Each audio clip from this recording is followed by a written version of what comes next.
가벼운 충치는 간단하게 제거하고 레진 등을 이용하여 수복하지만 충치의 크기가 크면 치료 후 약해진 치아를 보호하기 위해 보철 치료를 해야 합니다. 이렇게 보철 치료를 하고 나면 치료가 끝났다고 생각하는 분들이 계신데요. 보철물은 치료 후에도 오랜 시간 사용하기 위해서는 꼼꼼한 관리가 필수입니다. 안녕하세요. 치과 보철과 전문의 최수연 원장입니다.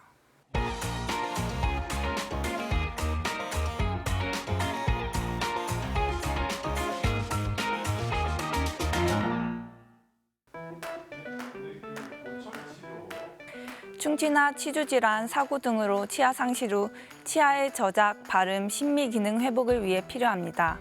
치아가 빠지고 난 곳을 치료하지 않고 그대로 놔두게 되면 빈 공간을 향해 주변의 치아는 쓰러지고 맞물리는 치아는 솟아올라 교합 관계가 무너지게 됩니다.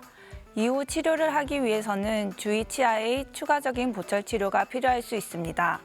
망가진 치열은 치아의 씹는 능력을 떨어뜨리며 청결을 유지하기가 어려워 충치 및 잇몸 질환을 일으킬 가능성이 높아집니다. 또한 망가진 교합 관계는 턱관절에 무리를 줄 수 있어 턱관절 질환이 발생할 수도 있습니다. 사람마다 씹는 힘, 씹는 습관, 식습관 등 구내 환경이 다르기 때문에 정확히 말씀드리기는 어렵지만 평균적으로 약 10년 정도로 보고 있습니다.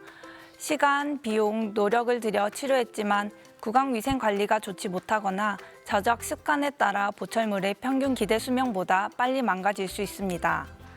구강 내에서 보철물을 깨끗하게 관리하지 못할 경우 크라운은 치아와 보철물의 경계 부위에 2차 충치가 발생할 수 있으며 임플란트 상부 보철물에는 충치가 생기지는 않지만 임플란트 뿌리 나사 주위로 임플란트 점막염, 임플란트 주위염이 발생할 수 있습니다.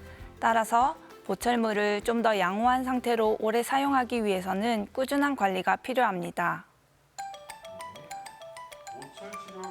치아에 보철물을 씌우기 위해서는 치아를 깎고 다듬는 과정이 필요합니다. 이 과정에서 치아 신경을 둘러싸고 있는 벽들은 얇아지고 외부 환경과 가까워지게 됩니다.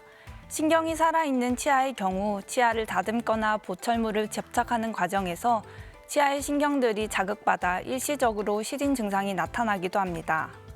대부분의 경우 일시적인 증상으로 치아의 신경이 안정될 수 있도록 온도 자극을 주지 않는 등 자극을 줄여주면 시간이 지날수록 시린 증상은 완화됩니다. 그러나 이런 시린 증상이 완화되지 않고 불편감이 지속되거나 심해질 경우 필요에 따라 신경치료를 하게 됩니다. 신경치료 후 크라운 수복으로 완료됩니다. 보철 치료를 완료하고 음식물이 낀다고 불편해하시며 틈을 메워달라고 말씀하는 분이 계십니다. 자연 치아는 어깨를 맞대고 있는 형태로 어깨 아래쪽에는 공간이 있습니다. 젊고 건강한 잇몸을 가지고 있을 때는 이 공간을 잇몸이 채우고 있어 모르고 있다가 나이가 들어가면서 잇몸이 퇴축하며 이 공간이 드러나게 되며 눈으로도 보이고 음식물도 끼는 불편함이 생기게 되는 것입니다. 잇몸 사이에 공간이 있는 것처럼 보철물과 잇몸 사이에도 틈이 있는 것이 자연스러운 형태입니다. 다만 환자분의 치조골의 높이와 형태, 인접치의 치열 상태 등으로 인해 음식물이 끼는 정도의 차이는 있을 수 있습니다. 이런 경우 틈을 메워 없애주는 것이 아니라 치실, 치간 칫솔, 구강 세정기 등 보조기구를 이용하여 청소를 해주어야 합니다. 어떤 부위에 어떤 종류의 보철 치료를 받았는지에 따라 주의하셔야 할 점이 달라지게 됩니다. 크라운 치료의 경우 보철을 장착한 직후 치아의 시림 증상, 이물감, 대합치의 불편감, 어색한 발음 등이 있을 수 있으며 틀니 치료의 경우 틀니 장착 후 이물감, 과다한 침 분비, 잇몸의 불편감, 달라진 저작 습관, 어색한 발음 등 적응 기간이 필요할 수 있습니다. 치료 후 환자분께 알맞는 안내를 드리면 주의사항을 잘 지켜주시면 됩니다.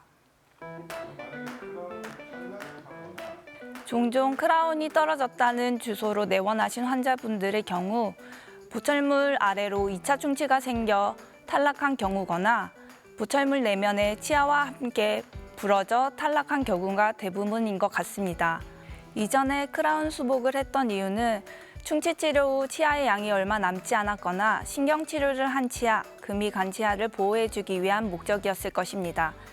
보철 치료를 한 치아들은 치료받기 전보다는 구조적으로 약해진 치아들입니다. 보철 치료 후 단단한 음식을 씹는 것에 대한 주의와 청결 관리를 강조드리는 이유도 이 때문입니다. 치아가 충치가 생겼거나 부러지면서 탈락한 치아의 경우 치아의 손상 정도에 따라 치료 방법이 달라지게 됩니다. 손상된 부위를 제거하고 남은 치아의 양이 너무 적지 않으면 수복 후 다시 크라운을 만드는 경우가 있으나 손상 부위를 제거하고 남은 치아의 양이 너무 적거나 치아 뿌리까지 손상된 경우는 재치료가 불가하여 이를 뽑고 임플란트를 해야 하는 경우도 있습니다. 시간, 비용, 노력을 들여 치료한 보철물을 오래 유지하려면 꾸준하게 관심을 기울이고 관리를 해주셔야 합니다. 무엇보다도 올바른 입술질과 치실, 치간 칫솔, 구강 세정기 등과 같은 보조기구를 이용한 청결한 위생 관리가 필요합니다. 또한 치아가 과도한 힘을 받지 않도록 단단한 음식 섭취를 피하고 비정상적인 힘을 많이 받는 이갈이에 대한 치료, 이 약물기 습관 조절이 필요합니다. 또한 주기적인 내원을 통해 방사선 사진 검사와 구내 검사를 받는 것이 중요합니다.